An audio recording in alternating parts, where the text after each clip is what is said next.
ভাগবত পাঠ করো, একজন বলছে তীর্থে যাও, একজন বলছে গঙ্গায় স্নান করো। তো যত কীর্তনীয় তত রকমের, যত ভাগবত পাঠক তত রকমের বলছে আমি এত কিছু করতে পারবো না। আমি আপনাকে জিজ্ঞাসা করছি, সহজভাবে সহজভাবে কিভাবে ভগবানকে পাওয়া যায় আমাকে একটা পদ্ধতি শিখিয়ে দেন। আমি আপনাদের শেখাচ্ছি না, শাস্ত্র বলছে, ভক্তবান গ্রন্থ বলছে যে আপনি কিচ্ছু করতে জানেন না, আপনি পুজো করতে জানেন না, মন্ত্র জানেন না, আপনি গঙ্গায় যান না, আপনার গঙ্গার জল আপনার ঠান্ডা লেগে যায়, আপনাকে কিচ্ছু করতে হবে না। আজ থেকে একটা জিনিস করুন, শুধু নিন্দে বন্ধ করে দিন।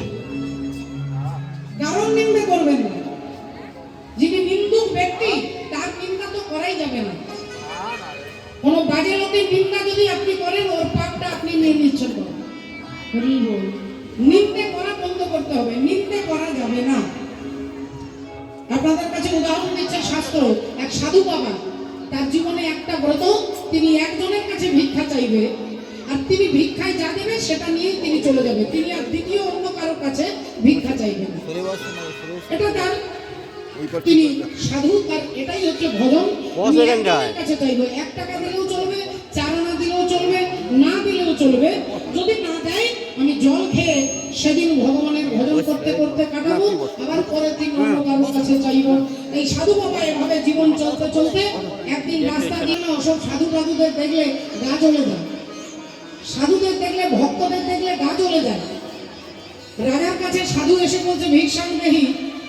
রাজা অমনি তার কর্মচারীকে বলছে ওখানে একটা গোবর পড়েছে, গোবরটা ওর থালাতে দিয়ে দে।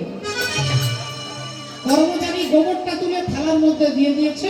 সাধু বাবা আনন্দে নিয়ে চলে গেছে, কিন্তু গোবরটা আর খাওয়া যাবে না। তা তিনি গোবরটাকে রেখে দিয়ে নদীর জলে থালাটাকে ধুয়ে পরিষ্কার করে রেখে ভাবলেন আজকে যেহেতু আমার কোনো খাবার জুটছে না, তিনি চোখ বন্ধ করে ভগবানের ভজন করতে লাগলেন। দেখতে দেখতে 5-10 বছর 20 বছর পেরিয়ে গেল।